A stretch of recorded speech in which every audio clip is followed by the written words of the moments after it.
बिल्लाहि मिनश्शैतानिर्रजीम बिस्मिल्लाहिर्रहमानिर्रहीम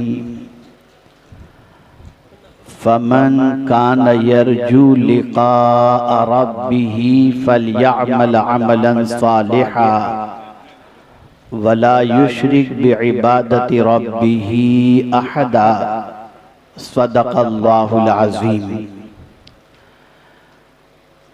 काबिल इज़्ज़त तकरीम मखदूम गिरामी वक़ार शहज़ादे हुज़ूर हाफ़िज़ मिल्लत व दिगर उलमाए ज़वील एहतराम हाज़िरीन व नाज़िरीन, अस्सलामु अलैकुम व रहमतुल्लाहि व बरकातुहू। मेरे प्यारे आका सल्लल्लाहु तआला अलैहि वसल्लम के प्यारे दीवानों, जिस आये करीमा की तिलावत का मैंने शर्फ हासिल किया, उससे मुताल्लिक कुछ मारूज़ात पेश करने से पेशतर आकाए करीम रऊफ़ रहीम अलैहि तहिय्यत व तस्लीम की बारगाह बेकस पनाह में जिस तरीके से मैं पढ़ाऊँ, अक़ीदत व मोहब्बत में डूब कर उसी तरीके से दुरूद व सलाम का नजराना पेश करें। अस्सलातु वस्सलामु अलैका या रसूल अल्लाह, अस्सलातु वस्सलामु अलैका या हबीब अल्लाह, अस्सलातु वस्सलामु अलैका या नबी अल्लाह, अस्सलातु वस्सलामु अलैका या नबी अल्लाह, व अला आलिका व अस्हाबिका या नूर अल्लाह, व अला आलिका व अस्हाबिका या नूर अल्लाह, सल्लल्लाहु तआला अलैका वसल्लम। मेरी खुशनसीबी है कि इस वक्त कायद अहले सुन्नत रईसुल कलम मोहसिन सुन्नी दावत इस्लामी हज़रत अल्लामा अरशदुल क़ादरी साहब अलैहि रहमत व रिज़वान की बारगाह में खराज अक़ीदत पेश करने के लिए हाजिर हूँ। मेरे प्यारे आका सल्लल्लाहु अलैहि वसल्लम के प्यारे दीवानों, माजी करीब की वो अजीम शख्सियत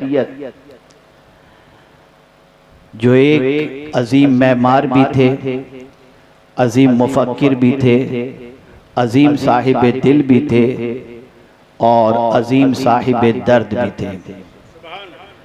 मेरे प्यारे आका सल्लल्लाहु अलैहि वसल्लम के प्यारे दीवानों, शख्सियात आती हैं और चली जाती हैं, लेकिन कुछ शख्सियात ऐसी होती हैं जिनकी जिंदगी का उठने वाला हर कदम दूसरे के लिए मिशाले राह हुआ करता है।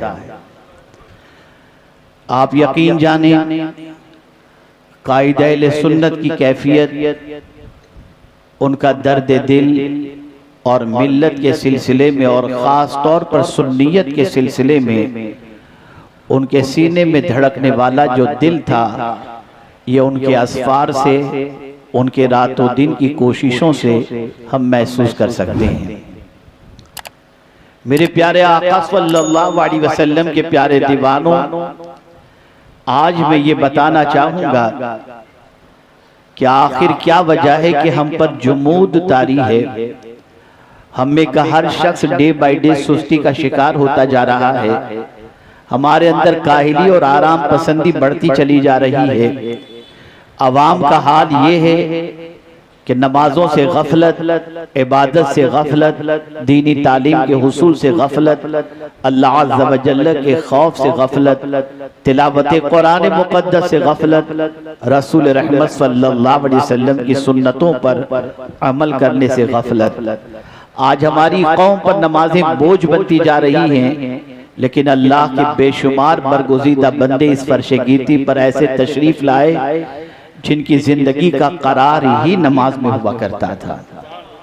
एक बात अच्छी तरीके से जहन के अंदर रखें, कोई बात दिलो दिमाग के अंदर हो तो उसके बाद इंसान जो है मुतहर्रिक भी होता है या उस पर जुमूद भी तारी होता है। फिक्र इंसान की बहुत बड़ी दौलत है। अगर फिक्र संवर जाए तो इंसान की जिंदगी संवर जाती है और फिक्र बिगड़ जाए तो इंसान बिगड़ जाया करता है। कुव्वते फिक्र और अमल पहले फना होती है, तब किसी कौम की शौकत को ज़वाल आता है। ए रसूल आज़म सल्लल्लाहु अलैहि वसल्लम के दीवानों, मैं आपको बताऊं वो कौन सी चीज थी कायदा अहले सुन्नत के अंदर कि जो हमेशा सफर के अंदर सौबतों को बर्दाश्त करने के सिलसिले में, शब बेदारी करने के सिलसिले में और मिल्लत इस्लामिया की आबियारी के सिलसिले में तगोदो करती हुई नजर आती थी उनकी जात। तो उनके दिलो दिमाग में एक चीज थी, अगर ये फिक्र और ये तसव्वुर हर इंसान के दिलो दिमाग के अंदर अगर आ जाए तो उसका जुमूद टूट जाएगा। मैं एक मिसाल के जरिए आपको समझाऊं ताकि आप अच्छी तरीके से समझ सकें। हजरत अल्लामा ज़रक़ानी साहब जो साहिब सज्जादा हैं, इनके कारहाय नुमाया को मैंने ह्यूस्टन में देखा है। एक अजीम स्कूल चला रहे हैं और मैंने गालिबन 2-3 मरतबा इनके स्कूल का दौरा भी किया है। और अभी मेरा ख्याल है शायद 18 या 19 सितंबर भी इन्होंने तारीख हमारी ह्यूस्टन के लिए ली है। इंशाअल्लाह जिंदगी रही तो वहां पर मुलाकात होगी। लेकिन मैं आपको बताऊं, मेरे प्यारे आका सल्लल्लाहु अलैहि वसल्लम के प्यारे दीवानों, ये अमेरिका में रहते हैं। जब वहां से हिंदुस्तान का सफर शुरू करते हैं, या कोई भी अमेरिका में रहने वाला इंसान हिंदुस्तान के लिए आज़िम सफर हो तो तवील मुसाफत की बुनियाद पर उसका जहन पहले बन जाता है कि मैं सीधा पहले बॉम्बे पहुंचूंगा या अपने शहर पहुंचूंगा, तो 2-3 रोज तक तो किसी से मिलूंगा नहीं, जी भर करके आराम करूंगा। 17 घंटे का सफर, 18 घंटे का सफर या 20 घंटे का सफर, टाइम का फर्क, और इस तरीके से हवाई जहाज के अंदर तंग सीट पर बैठ करके इतना लंबा सफर तय करके पहुंचने से पहले इंसान अपना जहन बना लेता है।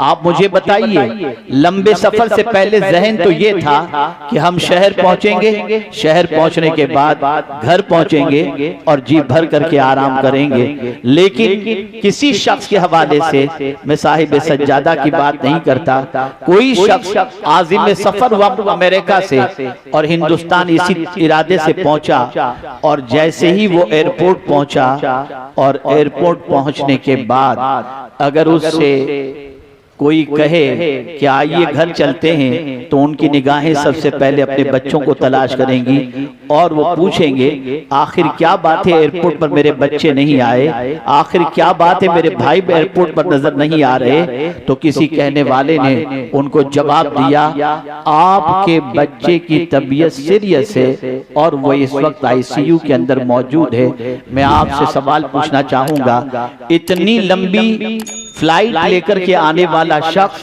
जिसने सफर की सऊबतें बर्दाश्त की, तकलीफ बर्दाश्त की, जहन के अंदर एक बात महफूज थी, जाकर पहले जी भर करके आराम करूंगा। लेकिन थकावट के बावजूद जब वो एयरपोर्ट पर उतरकर अपने बच्चे के हवाले से ये खबर सुन ले कि बच्चा आईसीयू के अंदर है, तो फिर ये बाप अपने घर जाकर आराम करने की फिक्र नहीं करेगा। मुझे बताइए, सबसे पहले वो यही तो कहेगा, मुझे जल्दी ले चलो मेरे बेटे के पास ताकि मैं उसे देख लूं, उसकी मिजाज कोशिश कर लूं, उसके इलाज मुआलजे का एहतमाम करूं, उसकी नींद भी उड़ जाएगी, उसकी थकान भी उड़ जाएगी। याद रखो, इस वक्त सिचुएशन यही है कि आज इस्लाम के मानने वालों के लिए उनके सीने में इस्लाम इस तरीके से मौजूद है कि आईसीयू के अंदर जैसे पेशेंट होता है, ऐसे आज मुसलमानों के सीने में इस्लाम है। हालात बड़े खराब होते जा रहे हैं, हालात बड़ी तेजी से करवट लेते जा रहे हैं। मुसलमान इस्लाम पसंद तो कहलाता है लेकिन इस्लाम पाबंद नजर नहीं आता।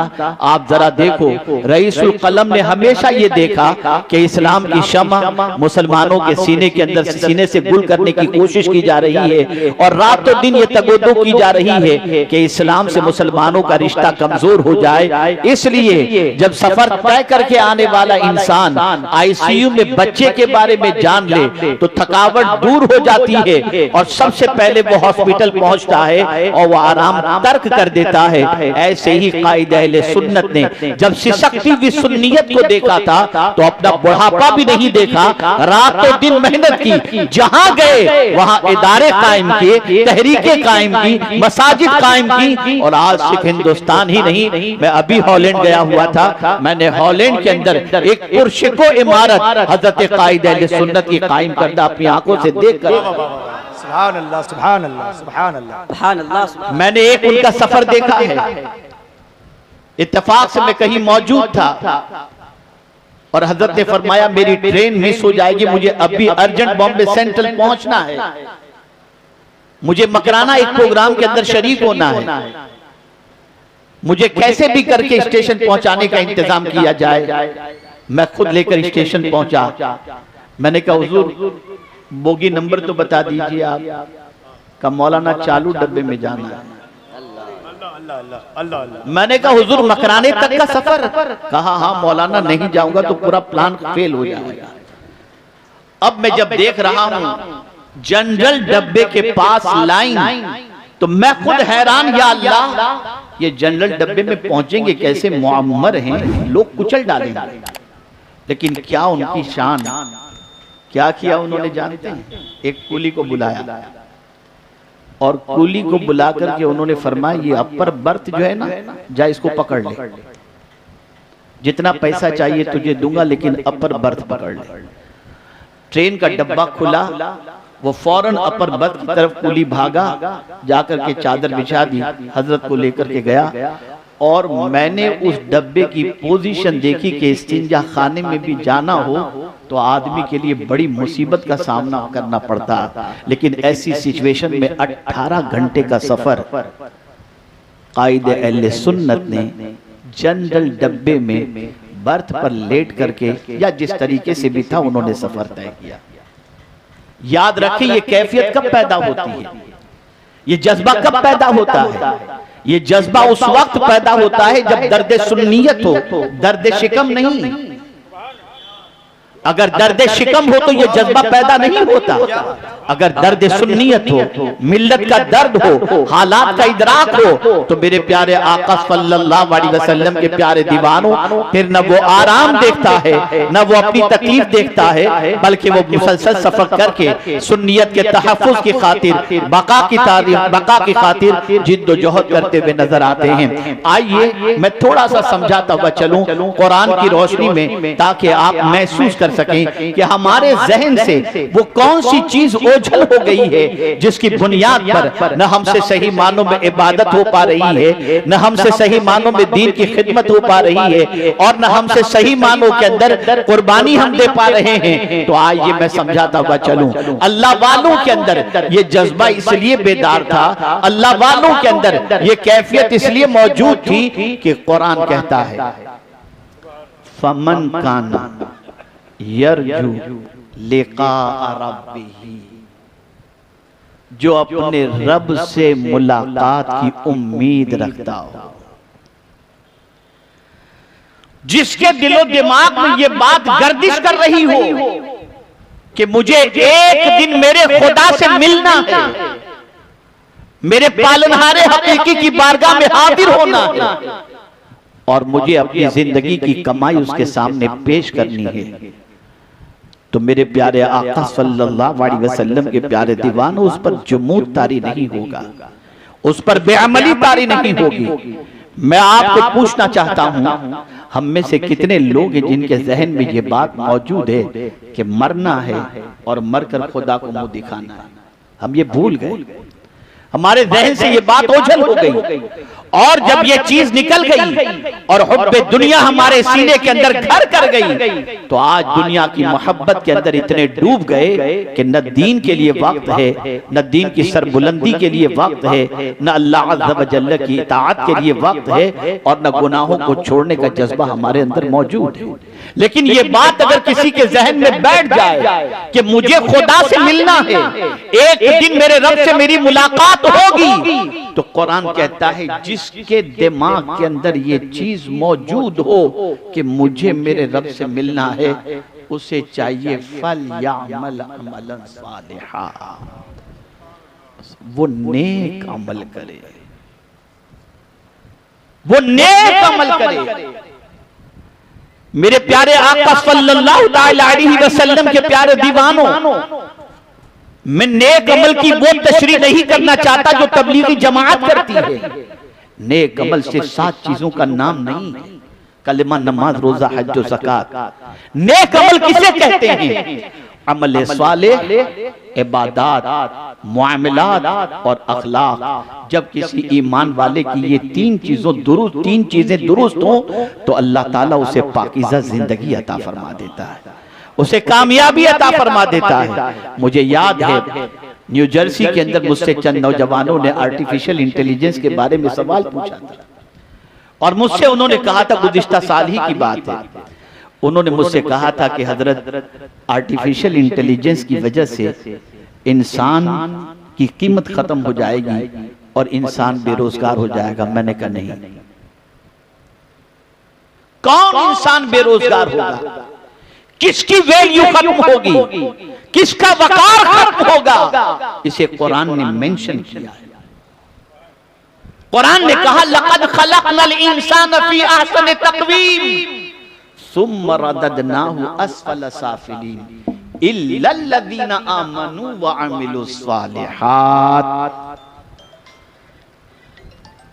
जो अमले सालेह और ईमान से महरूम होगा, वो आर्टिफिशियल इंटेलिजेंस हो या कोई दूसरी चीज हो, उसकी वजह से वो परेशानी का शिकार हो सकता है। लेकिन अगर किसी के पास ईमान की दौलत भी मौजूद हो और अमले सालेह का सरमाया भी मौजूद हो, तो याद रखें, जिंदगी देने वाली जात खुदा की है और वो खुद फरमाता है, मन अमिल सालिहन मिन ज़करिन औ उन्सा व हुवा मुमिन फलनुहयिन्नहु हयातन तय्यबा।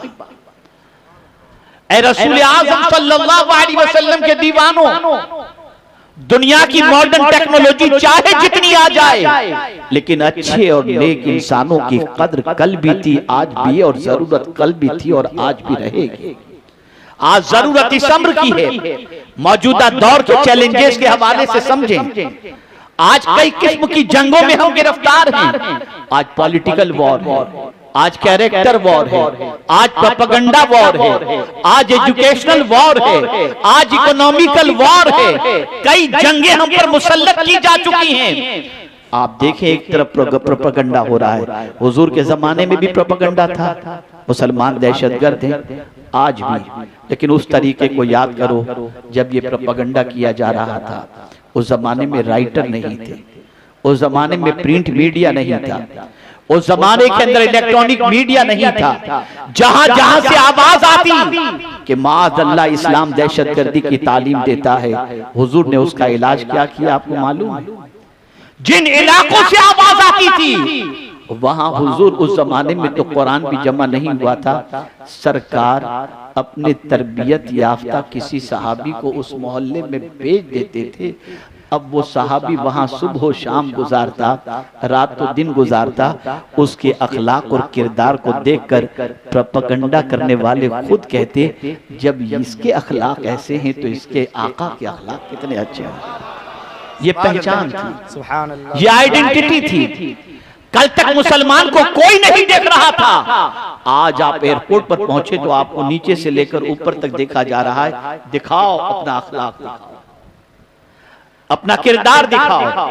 ऐ रसूल आज़म सल्लल्लाहु अलैहि वसल्लम के दीवानों, याद रखें, आज के दौर की सबसे बड़ी जरूरत, बहुत सारी जरूरतों के साथ ये भी है कि हम अपने आप को अमल सालेह का पैकर बनाएं, नेकियों के आदी बन जाएं, अल्लाह अज़्ज़ व जल्ल की बारगाह में हाजिरी के तसव्वुर को पेश नजर रखें। जब हमारे जहन में ये बात नक्श कर जाएगी कि हमें खुदा की बारगाह में हाजिर होना है, तो हम क्या मुंह लेकर के जाएंगे, तो यकीनन जब ये तसव्वुर जहन के अंदर आएगा तो अमल सालेह का जज्बा हमारे अंदर पैदा होगा।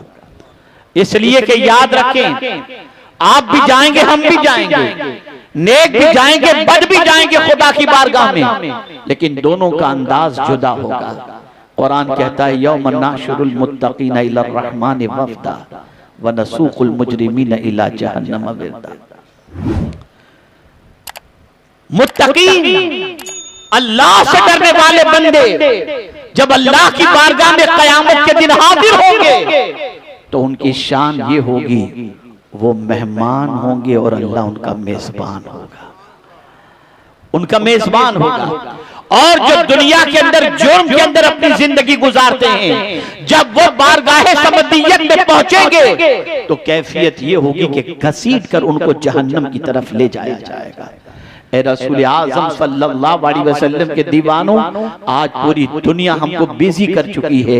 आज व्हाट्सएप पर बिजी हो गए, आज ट्विटर पर बिजी हो गए, आज इंस्टाग्राम पर बिजी हो गए, आज फेसबुक पर बिजी हो गए। आज नेकियों का वक्त हमारे पास नहीं रहा। आज हमारी कैफियत ये हो गई कि अगर हमसे कोई पूछे कुरान पढ़ना जानते हो तो हमारे पास इतना वक्त भी नहीं कि कुरान पढ़ सके। माजी करीब का हिंदुस्तान का सर्वे में आपको 6 महीने पहले का सर्वे, हिंदुस्तान के 60% मुसलमान पहला कलेमा भी नहीं जानते, पहला कलेमा भी नहीं जानते। और उसका तजर्बा हम लोगों को है, इस एतबार से है जब दूल्हे को निकाह पढ़ाते वक्त जब पहला कलेमा पढ़ाया जाता है पसीना निकल आता है उसका। ये कैफियत है। आप जरा सोचो, आप जरा अंदाजा लगाओ। मैं बर्तानिया का एक वाकया आपके सामने पेश करूं। बर्तानिया के एक मॉल के अंदर एक पैदाइशी मुस्लिम लड़की अंग्रेजी लिबास से बेतन किए हुए काउंटर पर खड़ी थी और एक ऐसी खातून जो नकाबपोश थी, हिजाब, सारी चीजें, वो जब आई काउंटर पर पेमेंट करने के लिए तो पैदाइशी मुसलमान बच्ची ने ये सोचा कि शायद ये सऊदी से आई हुई है। तो उसने अंग्रेजी के अंदर उससे कहा, मेरी बहन तुम सऊदी में रहती हो, वहां पर इन चीजों की पाबंदी में कोई दुश्वारी नहीं है। हम तो यहाँ आजाद मुल्क में रहते हैं, हमसे मुश्किल है हमसे कि हम ये सारी पाबंदियां कर सकें। वो बच्ची थोड़ी देर तक रुकी, उसकी बात सुनी और उसके बाद राइट एंड लेफ्ट देखा और देखने के बाद जब कोई मर्द नजर नहीं आया तो उसने अपना नकाब ऊपर किया। जब देखा गया तो वो अंग्रेज औरत थी जो नई मुसलमान हुई थी, नई मुसलमान हुई थी। उस बच्ची से जो पैदाइशी मुस्लिम बच्ची थी उससे कहती है, मेरी बहन तुम्हें मुफ्त में इस्लाम मिला है इसलिए कद्र नहीं है, मैंने कुर्बानियों से इस्लाम हासिल किया है।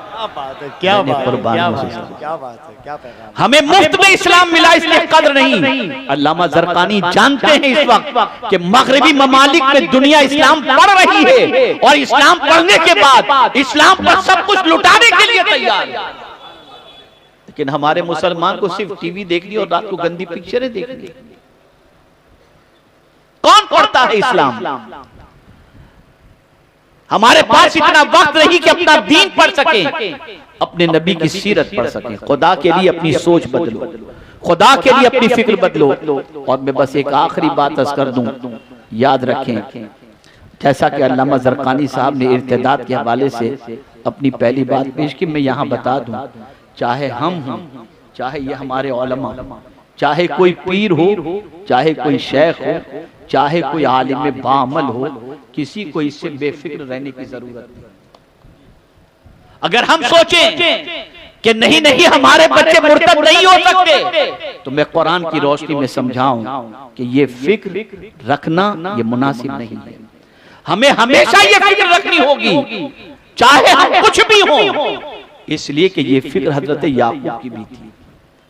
इज़ हदर याकूब अल मौत इज़ क़ाल लिबनीही मा तअबुदून मिन बादी।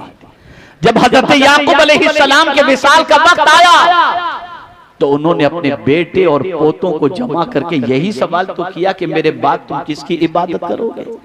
पता चला हर बाप को ये फिक्र रखनी पड़ेगी कि हमारा बच्चा हमारे मरने के बाद दीन पर रहेगा कि नहीं रहेगा। और हजरत याकूब अलैहिस्सलाम के बेटों ने जवाब में कहा, नअबुदु इलाहक व इलाह आबाइक इब्राहीम व इस्माईल व इसहाक इलाहम वाहिदा व नहनु लहु मुस्लिमून। ए रसूल आज़म सल्लल्लाहु अलैहि वसल्लम के दीवानों, हमें अल्लाह अज़्ज़ व जल्ल की बारगाह में ये दुआ करनी होगी, ए अल्लाह हम उस वक्त तक इस दुनिया से न जाएं जब तक कि हमारे बच्चों को दीन के रास्ते पर साबित कदम न दें। इसके लिए हमें मेहनत करनी होगी, मशक्कत करनी होगी, दीन के सिलसिले में जिद्दोजहद करनी होगी, रातों की नींद कुर्बान करनी होगी। दर्द पैदा करो, तड़प पैदा करो, जज्बा पैदा करो सुन्नियत के फरोग का, दर्द इस्लाम का और अपनी नस्लों के अंदर इस्लाम को पहुंचाने का। अगर हमने ये नहीं किया तो याद रखें, सिसकता हुआ इस्लाम जो आज मुसलमानों के दिल के अंदर है, कभी भी इसका दिया बुझ सकता है। हालात बड़ी तेजी से करवट ले रहे हैं। अल्लाह रब्बुल इज्जत जल्ल जलालहू आकाए करीम रऊफ रहीम अलैहि तहियतु व तस्लीम के सदक़ो तुफैल हम सबको रसूल आज़म सल्लल्लाहु अलैहि वसल्लम की तालीमात पर अमल करने की तौफीक अता फरमाए और हमें अमल सालेह का पैकर बनाए। और याद रखें, हुजूर कायद अहले सुन्नत जैसी शख्सियात ही के हवाले से आला हज़रत अज़ीमुल बरकत इमाम इश्क़ व मोहब्बत ने कहा था, तेरे गुलामों का नक्शे कदम है राह खुदा, वो क्या बहक सके जो ये सुराग लेके चले। उन्होंने इतने दिए जलाए हैं कि आज उन दियों से न जाने कितने लोग रोशनी हासिल कर रहे हैं और शम्मे इस्लाम अपने सीने में रोशन करते हुए नजर आ रहे हैं। अल्लाह रब्बुल इज्जत जल्ल जलालहू कायद अहले सुन्नत को करवट करवट जन्नत के जलवे नसीब फरमाए और उनकी मज़ार अक़दस पर अनवार व तजल्लियात की बारिश फरमाए। मैं बहुत मशकूर हूँ साहिब सज्जादा का, जिन्होंने मुझ जैसे हकीर को कायद अहले सुन्नत अवार्ड अता किया। अल्लाह ताला इन सबको दराज की उम्र बिल खैर अता फरमाए और हम सब से वो काम ले कि आला हज़रत अज़ीमुल बरकत इमाम इश्क़ व मोहब्बत ने जो कहा, काम वो ले लीजिए तुमको जो राजी करे, ठीक हो ना बेरज़ा, तुम पे करोड़ों दुरूद, वमा अलैना इल्लल बलागुल मुबीन। अस्सलामु अलैकुम व रहमतुल्लाहि व बरकातुहू।